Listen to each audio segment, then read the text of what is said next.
El pastor Daniel Miranda es un orador internacional reconocido, escritor y evangelista en televisión que colabora junto al pastor Esteban Bohr en el ministerio Secrets Unsealed, con sede en California, Estados Unidos. Su trabajo ha ayudado a muchas personas a descubrir la verdad en la Biblia.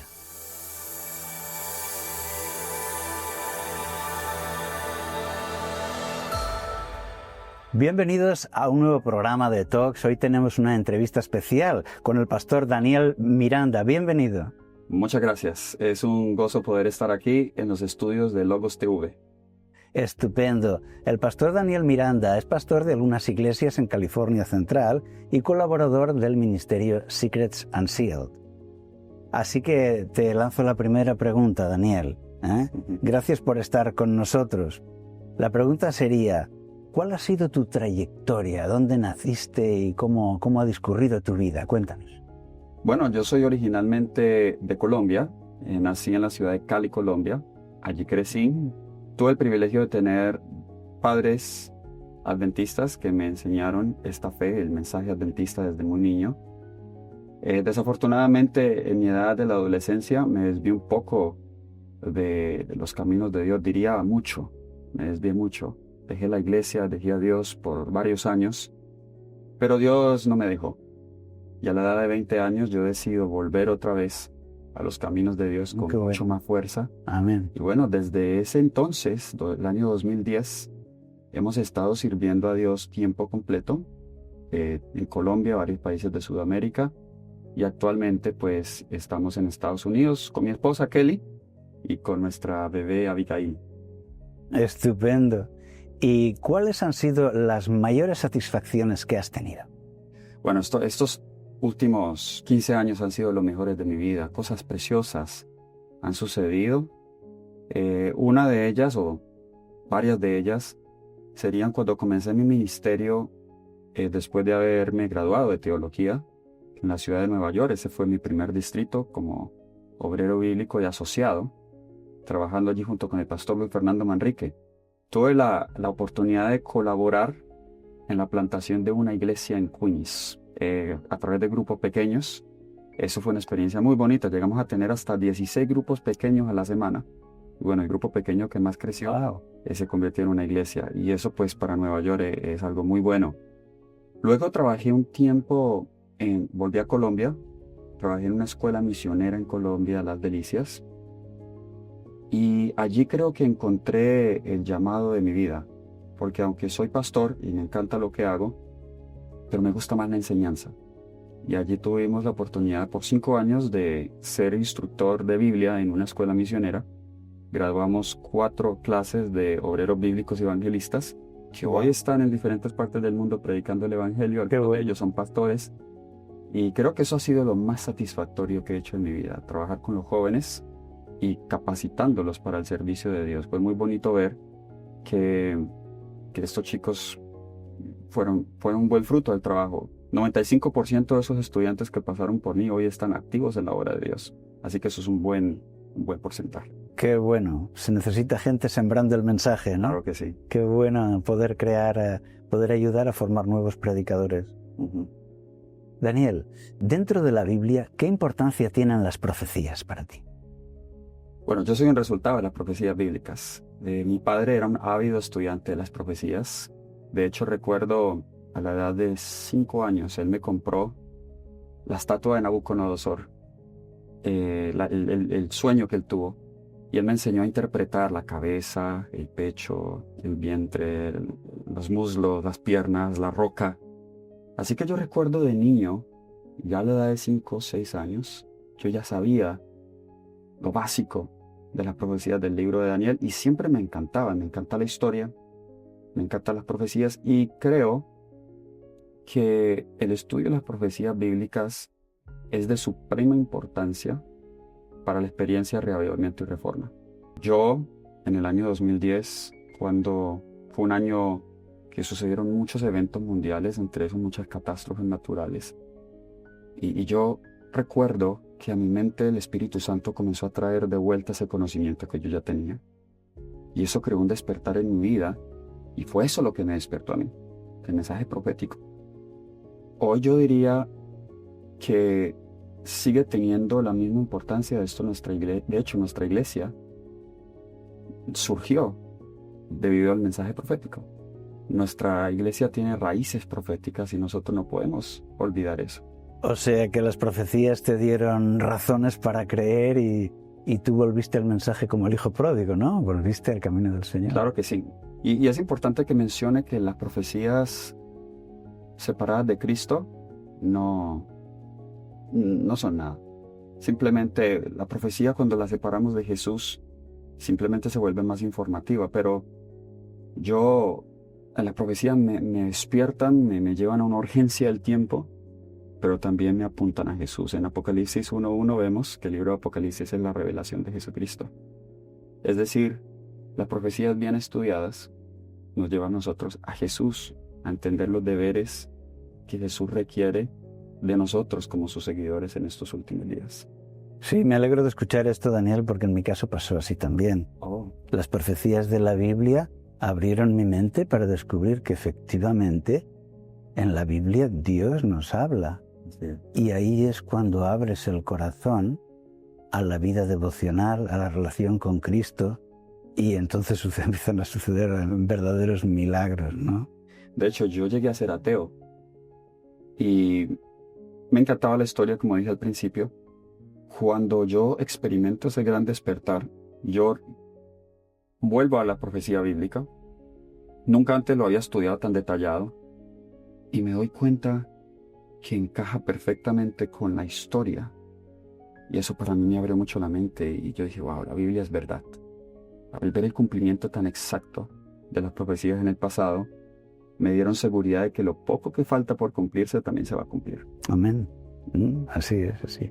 Pues muchas personas creen que la vida devocional debería ser solo lo más importante de nuestra vida y que no deberíamos pasar tiempo pues denunciando errores doctrinales de otras iglesias o de otras personas, ¿no? Que debería ser solo vida devocional, sin implicarnos en ninguna otra tarea de polémica o apologética.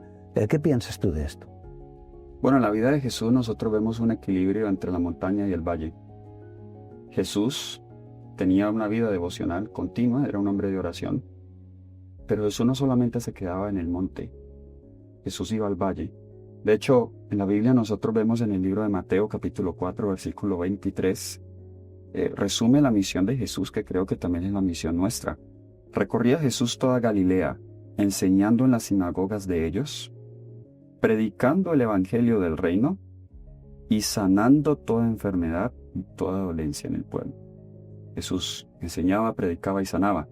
Y en su enseñanza y en su predicación nosotros vemos en todos los evangelios que había momentos en que Jesús tenía que exponer el error. Había momentos en que él tenía que denunciar la apostasía. Claro, lo hacía con amor, lo hacía con lágrimas en sus ojos, pero fue una tarea difícil que él tuvo que hacer. Es decir, que cuando nosotros limitamos la vida cristiana solamente a la parte devocional, estamos evitando llevar una cruz que Dios desea que nosotros también llevemos. La palabra de Dios habla de el gozo que nosotros recibimos cuando somos reprochados por el nombre de Cristo. De hecho, si los discípulos y la iglesia del Nuevo Testamento se hubiesen centrado solo en la vida devocional, no hubiesen sido perseguidos, no hubiesen sido maltratados como fueron maltratados, porque la verdad, hay que ser honestos, la verdad ofende al que no quiere recibirla. Así es. Pastor Miranda, ¿se están cumpliendo las profecías sobre el fin de los tiempos? Bueno, yo creo que sí.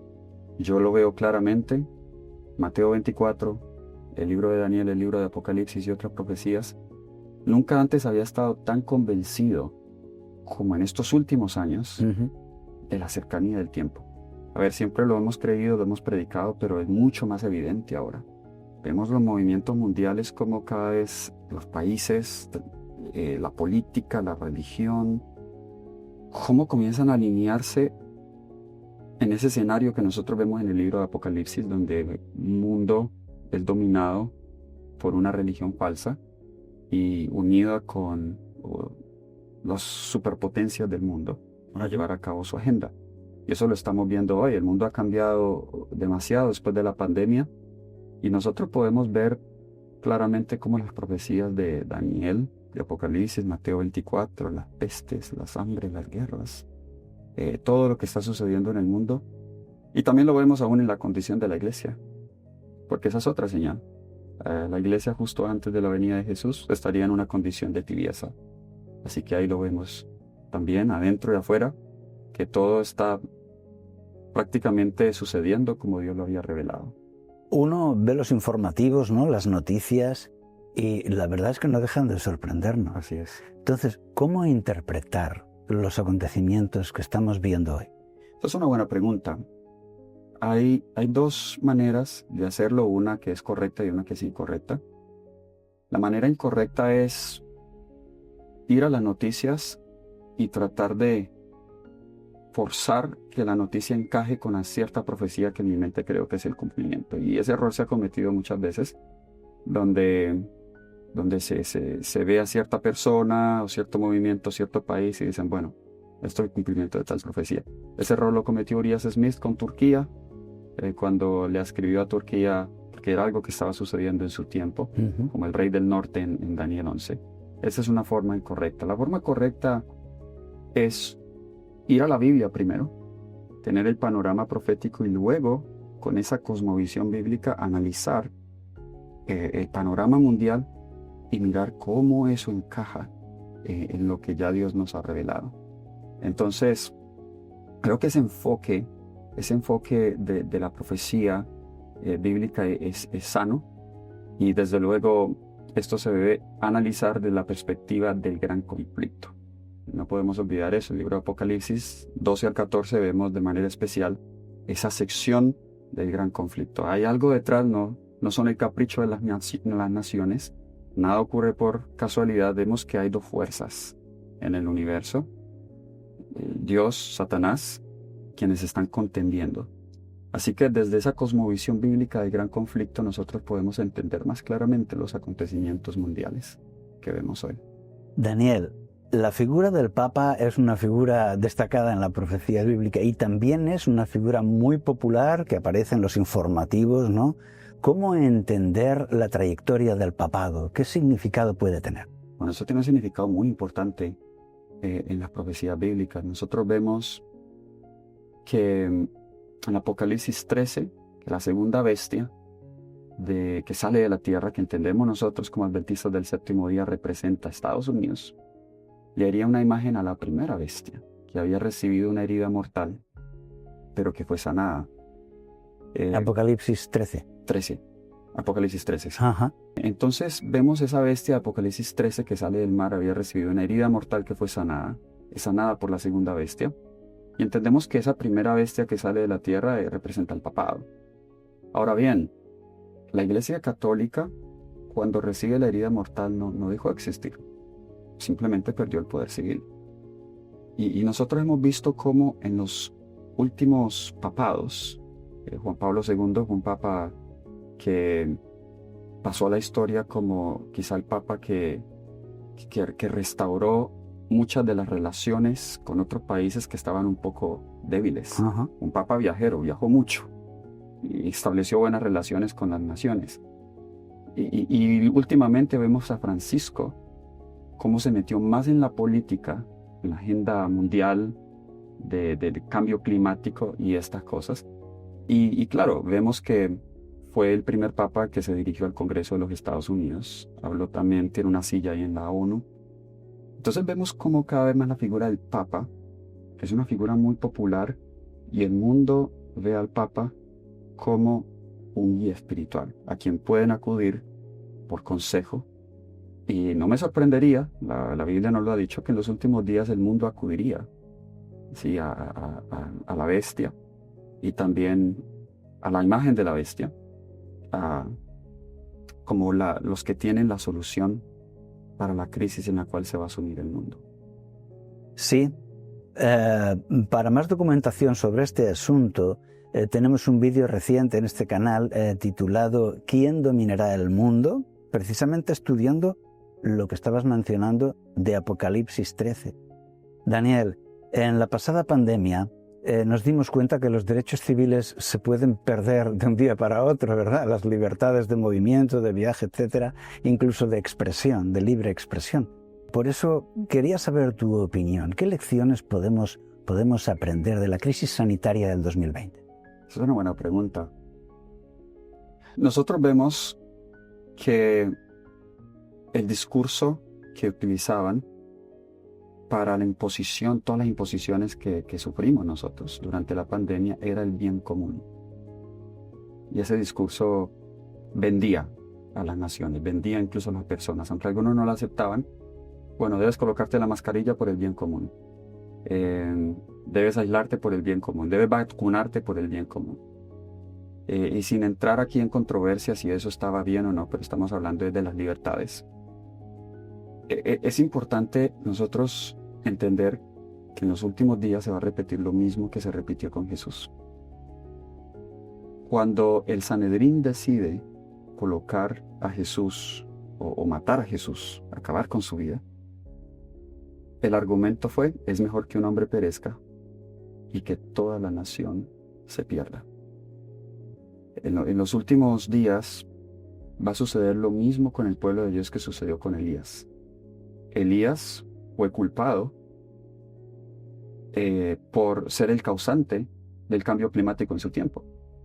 Hubo sequía por 3 años y medio. Así es. Era un cambio climático en su tiempo. Y en realidad la razón de eso fue el pecado y la apostasía del pueblo. Pero ellos no quisieron reconocerlo. Y el rey Acab le dijo a Elías: eres tú el perturbador de Israel. Eres tú el que está causando esto. Creo yo que el pueblo de Dios en los últimos días va a ser acusado de lo mismo. Y el mismo argumento que se utilizó durante la pandemia y se ha utilizado en el pasado por el bien común, se va a utilizar en contra de nosotros. Así que hoy incluso lo estamos viendo con este nuevo presidente. Cualquier persona, universidad, que se levante en contra de la agenda del presidente, pues es tildada, ya es reconocida por el gobierno, como aquellos que están en contra de los intereses nacionales. Porque el pueblo eligió eso y él está honrando la decisión del pueblo. Entonces, el mundo está listo para rechazar a aquellos que sean vistos como una amenaza para el bien común. Daniel, cuando vienen los problemas nos ponemos tristes, ¿verdad? ¿Cómo haces tú para recobrar el ánimo? Como seres humanos todos pasamos por nuestros momentos difíciles. Lo que me ha ayudado mucho a mí es la palabra de Dios, las promesas de la palabra de Dios, porque cuando paso por momentos difíciles yo me detengo y pienso: ok, le voy a creer a mis sentimientos, le voy a creer a lo que otras personas están diciendo de mí, o a mi percepción personal debido a alguna prueba, o le voy a creer a Dios. Y la palabra de Dios para mí ha sido mi guía, mi sostén, ha sido mi consuelo. Amén. En los momentos más difíciles, porque yo sé que hay un Dios que vive y que está al lado mío, y que aunque mis sentimientos y mi cuerpo me digan lo contrario, yo sé que Él está allí. Así que para mí el lugar que la palabra de Dios tiene en mi vida es fundamental. Es la tendencia de las personas, del ser humano, que cuando pasan por momentos así, pues es cuando menos quieren orar e ir a la Biblia. Bueno, yo hago lo contrario, yo más voy a mis rodillas y más estudio la Biblia, porque necesito eso. Si yo me desconecto de Dios y me centro en mi problema, pues me hundo más en el problema, porque mi mirada se está concentrando en mí. Es una manera muy egocéntrica de afrontar un problema. Yo debo sacar mi mirada de mí, colocarla en Cristo. Y algo que me ayuda también es servir a otros, porque cuando sirvo a otro me olvido de mí, me olvido de mis problemas y me doy cuenta que hay personas en circunstancias aún más difíciles, sí, y peores que las mías, y hacen ver que mis pruebas en realidad son muy pequeñas. Entonces, confianza en las promesas de Dios, Biblia, y poner en práctica lo que dice la Biblia, ¿no? Así es. Así lo hicieron los grandes hombres de la Biblia que se nos ponen como ejemplos, ¿verdad? Y tú nos podrías recomendar algún plan devocional una forma de estudiar la Biblia, de tener esa comunión con Dios? Bueno, hay muchas maneras de hacerlo. Yo puedo compartir lo que yo hago personalmente. Ahora último, lo que estoy haciendo es que estoy cogiendo un libro de la Biblia y comienzo a estudiarlo. A veces leo varias veces el libro y trato de sacar el tema del libro. Y a la luz de ese tema, entonces vuelvo a leer los capítulos ya con ese tema en la mente. Quizás un poco más sistemático, pero por muchos años, más de 5 años, yo seguí un plan y me tomé mi tiempo para hacerlo. Devocional, leyendo la Biblia y los 5 libros del Gran Conflicto. Patriarcas y profetas, profetas y reyes, Deseado de todas las gentes, Hechos de los apóstoles y el conflicto de los siglos. Ajá. Entonces yo primero iba a la Biblia. Muchos de esos libros tienen el capítulo donde dice este capítulo fue tomado de, y le dan el pasaje a uno bíblico. Yo iba primero allí, lo leía, y luego iba a esta serie del Gran Conflicto, y entonces ahí ahondaba un poco más en el texto. Y cada día leía un capítulo distinto, iba a la Biblia, y eso me tomó, creo que aproximadamente 2 años, en leer la Biblia entera, junto con esos 5 libros. Y fue un buen estudio. Quiero volverlo a hacer. También hay devocionales maravillosos, libros de Ellen White, que para mí los llamo libros de almohada, porque van conmigo siempre. Uno es El Camino a Cristo, otro es El Ministerio de Curación, otro es el libro de la Educación y Palabras de Vida del Gran Maestro. Son de mis 4 libros devocionales favoritos. Sí, libros muy estimulantes, Sí. muy motivadores. Algunos de ellos puedes pedirlos para recibirlos gratis en el formulario que encontrarás en la descripción de este vídeo, para entender mejor la Biblia y fortalecer tu fe.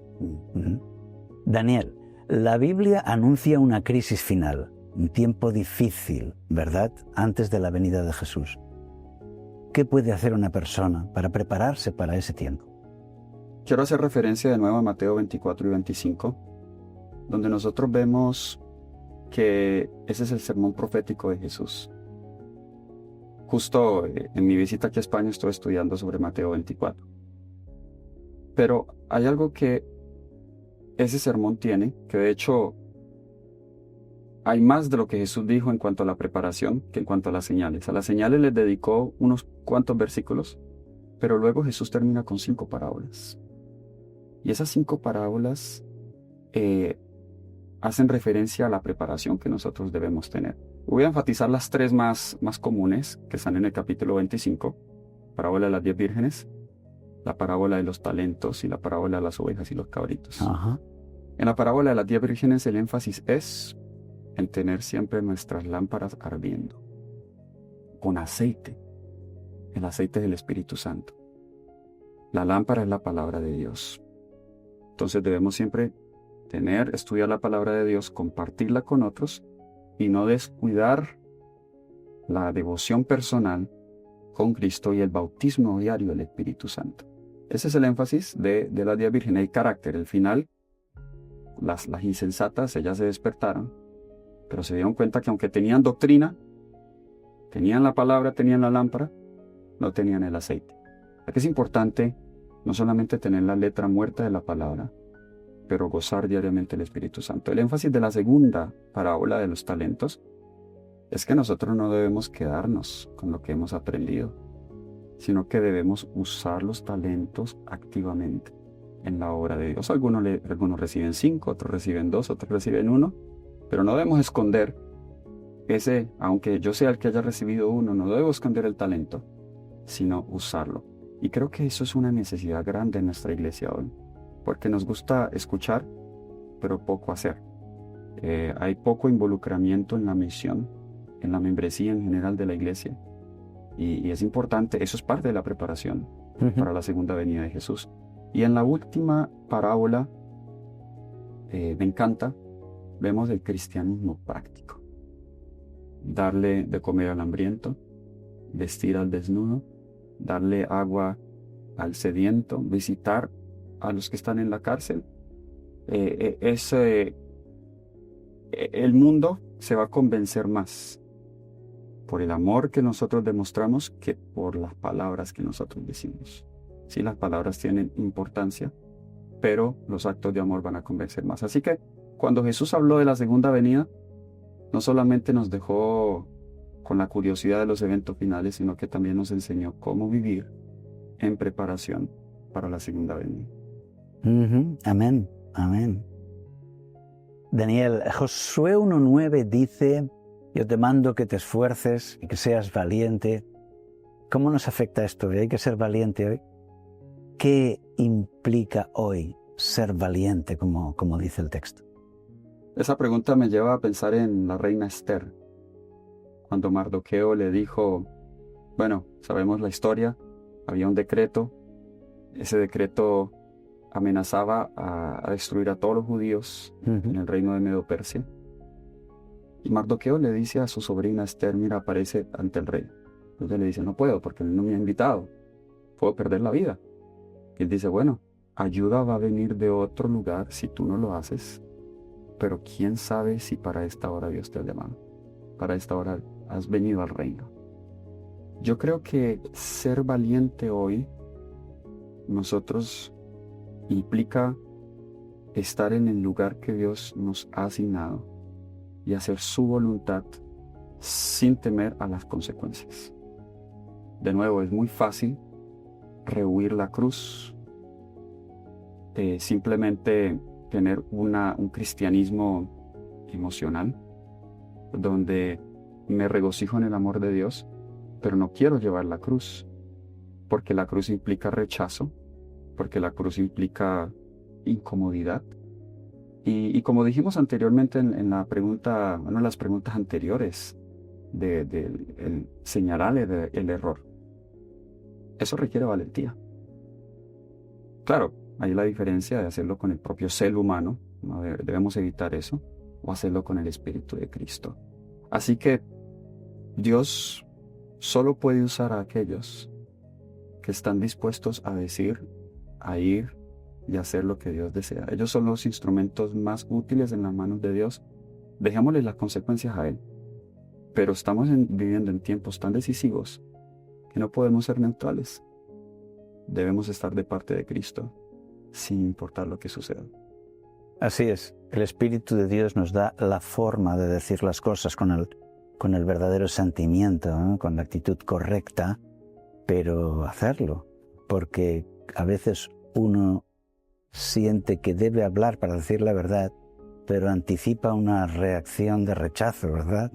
Y en ese momento uno debe dejarse guiar por el Espíritu Santo. Amén. Daniel, para terminar, ¿qué mensaje nos dejarías a los espectadores?